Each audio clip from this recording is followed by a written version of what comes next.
গতকাল পার্সেলটার ভিডিও দেওয়ার পরে ভিডিও নিয়েছে সবাই কমেন্ট করছেন, আপু এই জিনিসটা কি আপনার হাতে, এটা দিয়ে কি করবেন, এটা কেন নিয়েছেন, এই ধরনের সব প্রশ্নগুলো এই টাইপের, মানে জিনিসটা কি এটা জানতে চেয়েছিলেন অনেকে।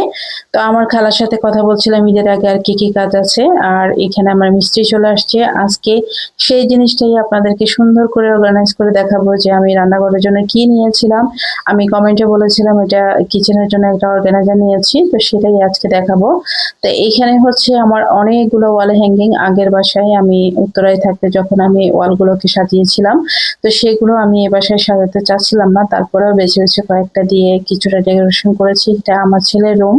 তো যাই হোক, এখন রান্নাঘরে চলে আসি, মিস্ত্রি কিন্তু চলে গিয়েছে, সে আমার জিনিসপত্রগুলো ফিক্স করে দিয়ে চলে গেছে। এখন আমি মুছে টুছে আর হচ্ছে চুলার আশপাশের জিনিসপত্রগুলো আমি ভুলে গিয়েছিলাম সরিয়ে রাখতে।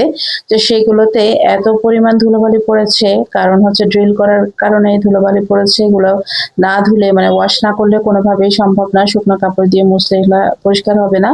তো যাই হোক, আর এই পাশে কিন্তু আমি গ্লাসের সেলফ দিয়েছি, তো এগুলোকে একটু মুছে নিলেই একদম সুন্দর চকচকে হয়ে যাবে। তো এগুলোকে মুছে টুছে এই পাশে আমি রেডি করছি। আর এদিকে দেখেন কি পরিমাণ বৃষ্টি হচ্ছে, একদম ঝুম বৃষ্টি যাকে বলে। এই সময় এক কাপ চা খুব দরকার ছিল, কিন্তু প্রচন্ড কাজের চাপের মধ্যে আছে, এখন চা খাওয়া যাবে না। তো যাই হোক, আমার কিন্তু আস্তে আস্তে মোছামুছি শেষ হয়ে যাচ্ছে, আমি আস্তে আস্তে সবকিছু ডেকোরেট করে ফেলছি।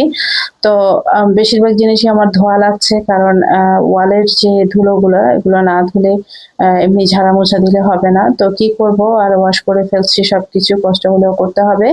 তো আজকে রান্নাঘরে মোটামুটি ধোয়া মোছা গুছানো এগুলোই চলছে। তো আমার কিন্তু ধোয়ার ফালা শেষ, এখন আমি আস্তে আস্তে ডেকোরেট করে ফেলবো। আমার যে জিনিসগুলো একটু কম প্রয়োজন হয় সেগুলো আমি পিছনে রাখছি, আর যেগুলো বেশি প্রয়োজন হয়, প্রতিদিন প্রয়োজন হয়, সেগুলো সামনে রাখছি। আর আমার অনেকগুলো নাইফ, কারণ হচ্ছে আমি সবসময় নাইফ দিয়ে কাজ করি, তো সেক্ষেত্রে আমার বিভিন্ন স্টাইলের নাইফ দরকার হয়। দেখেন কি পরিমাণ বৃষ্টি হচ্ছে, প্রচুর বৃষ্টি যাকে বলে, খুবই ভালো লাগছে। আবহাওয়াটা একদম ঠান্ডা থাকায় কাজ করতেও বেশ আরাম লাগছে।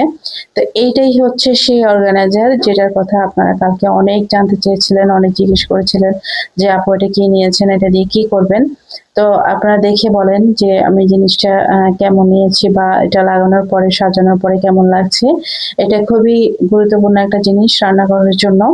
তো যেহেতু আমি রান্নাঘরে কাভার্ড করব না, সেহেতু আমি রান্নাঘরটাকে চেষ্টা করছি একটু অন্যভাবে, একটু।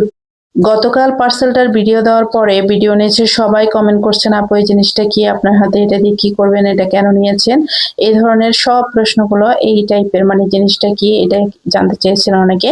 তো আমার খালার সাথে কথা বলছিলাম ঈদের আগে আর কি কি কাজ আছে।